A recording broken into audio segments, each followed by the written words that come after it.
Olá pessoal, meu nome é Josias Maltês, sou professor de matemática e nessa última rodada fizemos 58,8 pontos. Uma pontuação entre mediana e baixa, mas poderia ter sido muito melhor. Estava escrito, estava armado o time para ser muito melhor. Tentem lembrar do último vídeo, só que faltando uma hora para o mercado fechar, eu quis ser um pouco mais ousado e aí tirei Jean e coloquei Thiago Volpi para triplicar o São Paulo, tentar garantir um provável saldo de gol do São Paulo. Aí no finzinho do jogo, em um lance fortuito, o Coritiba vai e faz um gol. Thiago Volpi termina com 1,2, enquanto Jean pega pênalti, faz gol de pênalti e ainda faz um ADD. A outra troca já foi mais conservadora, por incrível que pareça. Eu coloquei Lucas Veríssimo, que não estava entre os prováveis, apareceu de último momento, e aí eu achava que o saldo de gol do Santos era quase garantido. No final, Lucas Veríssimo contra o Goiás toma 4 gols e Iago Maidana, que era o nosso atacante, espero que vocês também não tenham tirado ele, garante saldo de gol, faz gol e dá uma assistência. Coisas do Cartola, por isso que ele é tão divertido. No final, estamos hoje com 2.176 pontos, mas vamos para cima, vamos recuperar isso aí. E vocês, me diz aí nos comentários quantos pontos fizeram. Vamos trocando essa ideia, é sempre divertido. Nossos melhores jogadores na rodada foi Marinho, com 15 pontos, capitão, e muito embora era capitão de quase todo mundo, e Johan, que até perdeu um pênalti, dava para ter pontuado bem mais do que isso.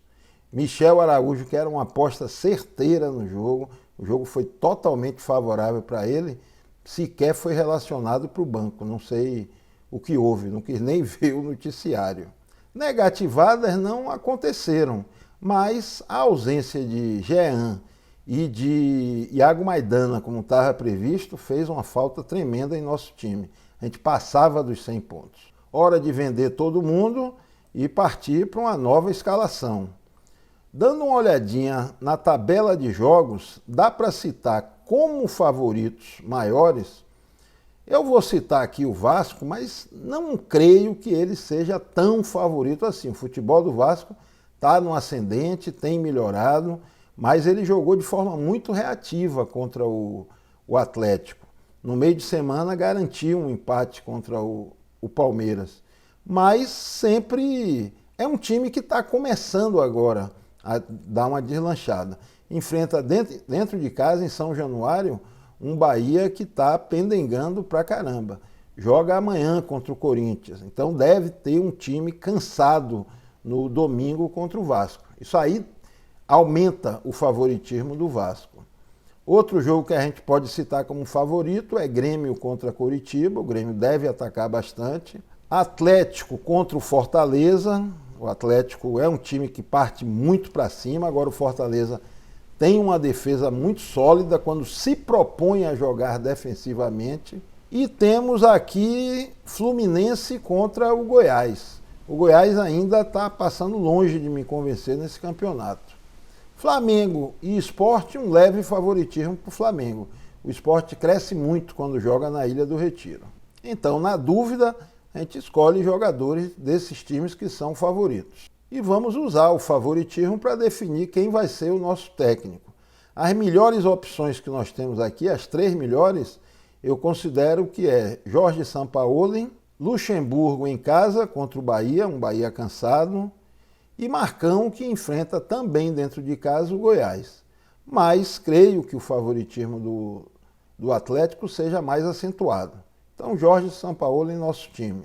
Na lateral, creio que as melhores opções que nós temos para montagem, uma é Guilherme Arana, jogador muito ofensivo.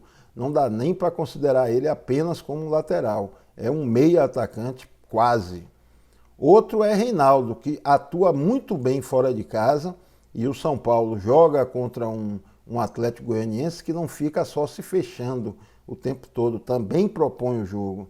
É um time que está com um futebol bom. E isso aí pode favorecer o estilo de jogo do São Paulo. E aí Reinaldo conseguir assistência ou quem sabe um pênalti. Os outros 2 nomes que eu considero principais, um é Egídio. Quando eu falo Egídio, eu considero Egídio e Calegari. Mas eu prefiro indicar Egídio porque está com pontuações mais consistentes. Calegari, por incrível que pareça, a principal característica dele, que é desarmar, tem desarmado pouco. O Egídio está desarmando bem mais. Ele sempre foi um bom desarmador. Então isso faz de Egídio uma boa aposta. Outra, para a gente ficar com um zagueiro a menos, um lateral a menos e botar mais um atacante no time, seria Iago Pikachu.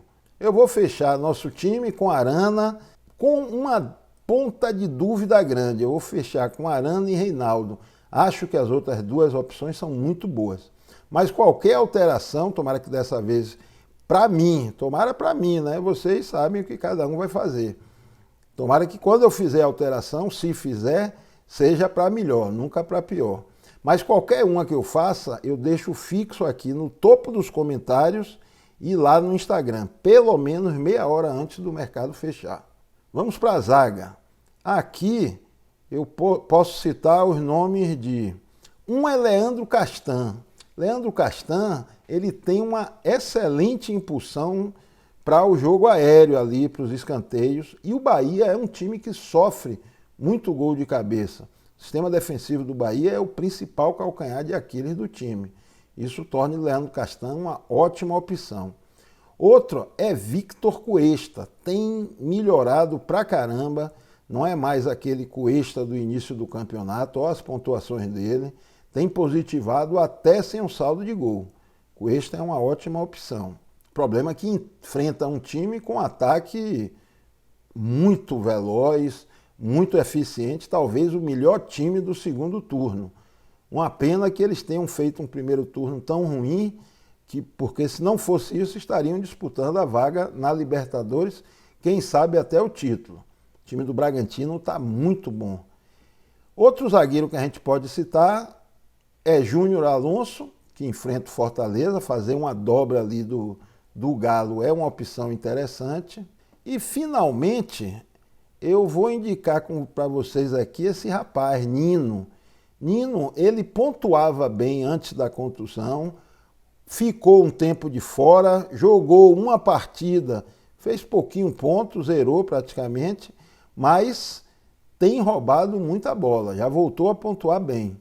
Eu acho que pode ser uma aposta muito interessante para a gente. E vou nessa aposta, vou colocar Nino na zaga e Júnior Alonso, jogador que sempre tem trazido uns gols, tem trazido assistência e gosta também de desarmar. Vamos para o goleiro.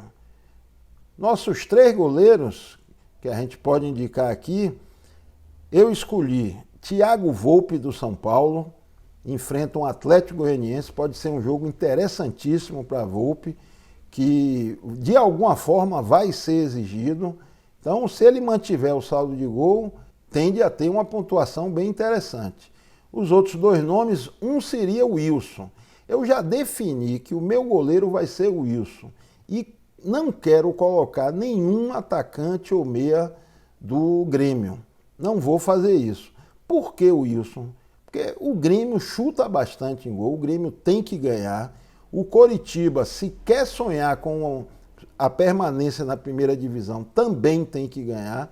Então pode ser um jogo muito interessante para o Wilson fazer algumas DDs. Ele pontua muito bem dentro de casa. Claro que é uma aposta um pouco arriscada. O terceiro goleiro que eu citaria seria Hugo Souza. Hugo Souza vem numa sequência excelente de pontos, mesmo tomando gol, pontua, faz defesa difícil. Tomou 2 gols e fez aqui 11,5 pontos contra o Atlético Paranaense. Acho que é uma opção bem interessante e é baratinho, custa apenas 4 cartoletas. Mas como eu tinha dito a vocês, fecho o goleiro com o Wilson. Como você chegou até aqui, eu espero que esteja gostando do vídeo, então aproveito.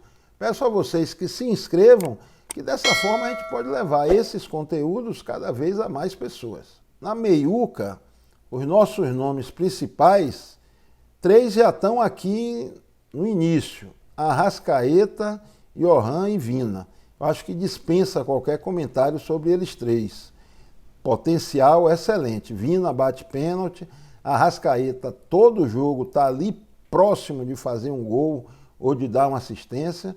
E Yohan tem sido o principal jogador do Atlético nas últimas rodadas. Não sei se tiver pênalti, se ele volta a bater. Ele perdeu o último e Vargas chegou a pegar a bola dele num lance lá que teve um outro pênalti, que no fim o VAR cancelou, mas pode ser que o técnico nos treinamentos diga, não, deixa o Johan bater, até porque ele bateu bem, ela beliscou a trave e saiu.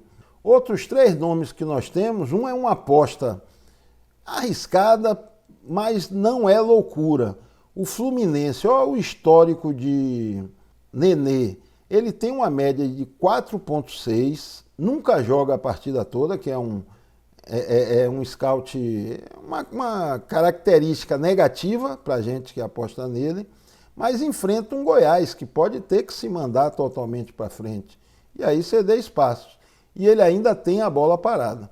Outros 2 nomes, Patrick. Esse jogo Inter e Bragantino deve ser um jogo de muitos desarmes e aí Patrick se destaca. E finalmente Benítez do Vasco da Gama. Como eu tinha falado, considero o Vasco com um certo favoritismo, não é um favoritismo total, mas tem uma boa dose de favoritismo. E Benítez tem jogado bem pra caramba, inclusive no meio da semana fez um belíssimo gol de falta contra o Palmeiras. Mas o nosso meio de campo eu vou fechar com Arrascaeta, Johan e Vina. Acho que é a melhor formação para o momento, para a rodada. Vamos nos atacantes. Aqui, as melhores possibilidades, em minha opinião, é Claudinho, Cano. Cano precisa fazer o gol para ter uma pontuação boa, mas sempre vai ter essa possibilidade, é um homem ali de área, finaliza como poucos. Claudinho está numa fase iluminada. Eu não cito PP, que ao contrário de Claudinho, vem numa maré muito ruim. Em algum momento ele vai voltar a mitar, mas a gente não sabe se é nessa rodada contra o Coritiba. Então não indico, até porque coloquei o Wilson como goleiro.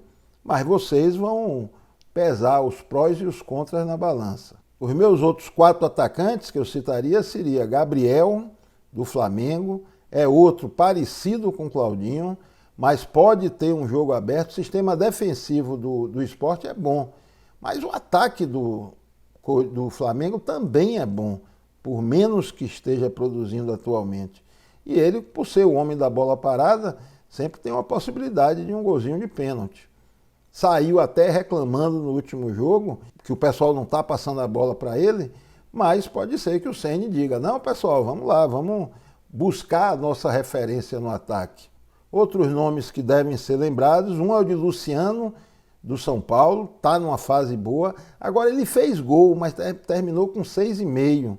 E fora de casa a gente não sabe bem o que vai acontecer no jogo. O fato dele ser lá em Goiás rouba um pouco do favoritismo do São Paulo. Os outros 2 nomes que nós temos, um é Vargas. Eu estava praticamente decidido a colocar Vargas. Assistindo o jogo de ontem, ele nem começou. Eu assisti já do meio para o fim, mas sei que ele não começou jogando. E com a contusão de Keno, ele perde o principal assistente dele, um homem que toda hora passava a bola para ele e ele estava finalizando bastante. Ainda é uma boa opção, mas será até que ponto ele realmente é titular? Ou até que ponto ele joga um tempo e no outro tempo o treinador tira? Sacha está aqui agora como provável, mas prevermos qual será a escalação do Atlético é um risco grande.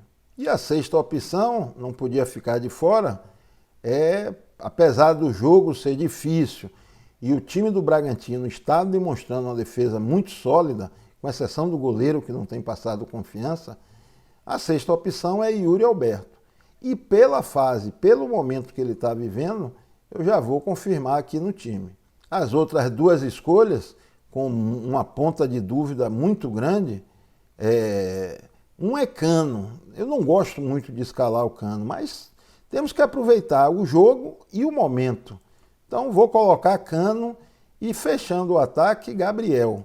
Tomara que ele deslanche nessa. Nosso capitão, era tão bom se tivesse Marinho aqui que a gente fechava o olho e cravava nele. Mas o capitão eu vou colocar aqui em Yuri Alberto. Está numa fase excelente. Ele jogou muito bem contra o Grêmio. Nosso time fecha com Wilson, Arana, Reinaldo, Nino, Júnior Alonso, Arrascaeta e Oran, Vina, Yuri Alberto, de capitão, Cano, Gabriel e Jorge Sampaoli. Custou 144 cartoletas. Beleza? Se gostou, deixa um like, isso aí nos motiva a produzir material. E uma boa rodada e um forte abraço para todos.